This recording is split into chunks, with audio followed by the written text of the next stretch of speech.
കേരള നിയമസഭ ഇന്ന് 3 ബില്ലുകൾ പരിഗണിക്കും. ചരക്ക് സേവന നികുതി, മുനിസിപ്പാലിറ്റി, പഞ്ചായത്ത് രാജ് എന്നീ ഭേദഗതി ബില്ലുകളാണ് സഭ പരിഗണിക്കുക. 3 ദിവസമായി നടന്ന നയപ്രഖ്യാപനത്തിലുള്ള നന്ദിപ്രമേയ ചർച്ച കഴിഞ്ഞ ദിവസം പൂർത്തിയായിരുന്നു. ഇന്നും സഭ പ്രക്ഷുബ്ധമാക്കാനുള്ള നീക്കങ്ങൾ പ്രതിപക്ഷത്തിന്റെ ഭാഗത്തു നിന്നും ഉണ്ടാകും. ഷീജയുണ്ട് കൂടുതൽ വിശദാംശങ്ങളുമായി സഭയുടെ മുന്നിൽ നിന്നും. Sheeja, good morning.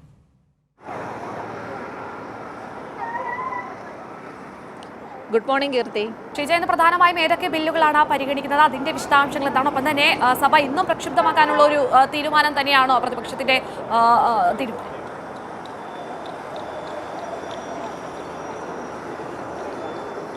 കീർത്തി, ഏതായാലും സഭാ സമ്മേളനം ഇന്ന് ആരംഭിക്കുമ്പോൾ സുപ്രധാനമായ 3 ബില്ലുകളാണ് സഭ പരിഗണിക്കുന്നത്. ഒന്ന് ചരക്ക് സേവന നികുതി ഭേദഗതി ബില്ലാണ്, മറ്റൊന്ന് മുനിസിപ്പാലിറ്റി ഭേദഗതി ബില്ല്, അതിനു പുറമെ പഞ്ചായത്ത് രാജ് ഭേദഗതി ബില്ല്. ഈ 3 ഭേദഗതി ബില്ലുകളാണ് ഇന്നിപ്പോൾ സഭ പ്രധാനമായും പരിഗണിക്കുന്നത്. രാവിലെ 9 മണിക്ക് പതിവ് പോലെ തന്നെ ചോദ്യോത്തരവേളയോടുകൂടി ആരംഭിക്കുന്നതായിരിക്കും. ശൂന്യവേളയിലേക്ക് കടക്കുമ്പോൾ അടിയന്തര പ്രമേയ നോട്ടീസ് നിലവിൽ ഇപ്പോൾ പ്രതിപക്ഷം നൽകിയിട്ടുണ്ട്. സംസ്ഥാനത്തെ സ്ത്രീ സുരക്ഷയുമായി ബന്ധപ്പെട്ടുള്ള വിഷയത്തിലൂന്നിയാണ് നിലവിലിപ്പോൾ ഈ ഒരു അടിയന്തര പ്രമേയ നോട്ടീസ് നൽകിയിരിക്കുന്നത്. ഏതായാലും കഴിഞ്ഞ ദിവസങ്ങളിലൊക്കെ നമ്മൾ കണ്ടതാണ് പ്രതിപക്ഷം സ്വീകരിച്ച നിലപാട് നിയമസഭയിൽ എന്താണ് എന്നുള്ളത്. കാരണം നയപ്രഖ്യാപന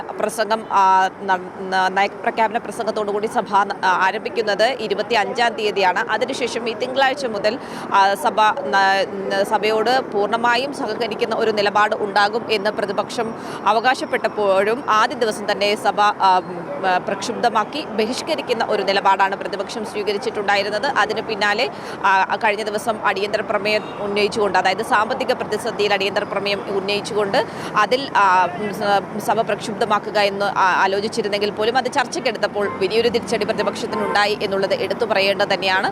അതിനുശേഷമാണ് കഴിഞ്ഞ ദിവസം ഇപ്പോൾ ഏതായാലും നമുക്കറിയാം സഭയിൽ നന്ദിപ്രമേയ ചർച്ചയ്ക്കുള്ള മറുപടി അടക്കം വലിയ തോതിൽ പ്രതിപക്ഷത്തിന്റെ ഭാഗത്ത് നിന്ന് എന്തൊക്കെ ആരോപണങ്ങൾ ആണോ ഉന്നയിച്ചത് അതിനൊക്കെയുള്ള കൃത്യമായ മറുപടിയാണ് മുഖ്യമന്ത്രിയുടെ ഭാഗത്തു നിന്നും ഉണ്ടായത്. അതിപ്പോൾ ഒരു വിഷയം എന്നുള്ളതല്ല, ഓരോ വിഷയങ്ങളിലും അധിഷ്ഠിതമായി തന്നെയാണ് മുഖ്യമന്ത്രി പ്രതിപക്ഷത്തിൽ നിന്നും ഓരോ അംഗങ്ങൾ സംസാരിക്കുമ്പോഴും അവർ ഉന്നയിച്ച വിഷയങ്ങൾ അതൊക്കെ കൃത്യമായ രീതിയിൽ രേഖപ്പെടുത്തി അതിനുള്ള മറുപടികൾ എണ്ണിത്തിട്ടപ്പെടുത്തി തന്നെയാണ് സഭയിൽ നൽകിയിട്ടുണ്ടായിരുന്നത്. അതിനൊപ്പം തന്നെ എടുത്തു പറയേണ്ടത് കഴിഞ്ഞ ദിവസം PV അൻവർ MLA VD സതീശനെതിരെ, പ്രതിപക്ഷ നേതാവിനെതിരെ വലിയൊരു ആരോപണം ഉന്നയിച്ചിരുന്നു കേരളയുമായി ബന്ധപ്പെട്ടുള്ള വിഷയത്തിൽ.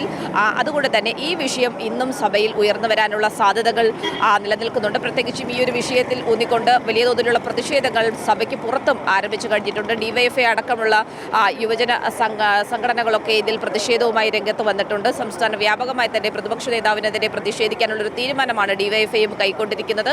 അതുകൊണ്ട് തന്നെ ഇന്നും ആ വിഷയം സഭയിൽ വരും എന്നുള്ളതിൽ സംശയമില്ല. കാരണം 3 ബില്ലുകളുടെ ചർച്ചയാണ് നടക്കുന്നത്. അതുകൊണ്ട് ഈ ചർച്ചാവേളയിൽ ഈ വിഷയങ്ങൾ പരാമർശിക്കപ്പെടും എന്ന് തന്നെയാണ് പ്രതീക്ഷിക്കുന്നത്. ഏതായാലും സഭയിൽ ഇന്നിനി പ്രതിപക്ഷം സ്വീകരിക്കുന്ന നിലപാട് അത് ഏത് രീതിയിലായിരിക്കും എന്നുള്ളതാണ് ഇനി കണ്ടറിയേണ്ടത്. കാരണം രാവിലെ തന്നെ സഭ പ്രക്ഷുബ്ധമാക്കാനുള്ള നീക്കങ്ങൾ പ്രതിപക്ഷത്തിന്റെ ഭാഗത്തു നിന്നും ഉണ്ടാകുമോ എന്നുള്ളത് തന്നെയാണ് ഇനി കണ്ടറിയേണ്ടത്. കീർത്തി.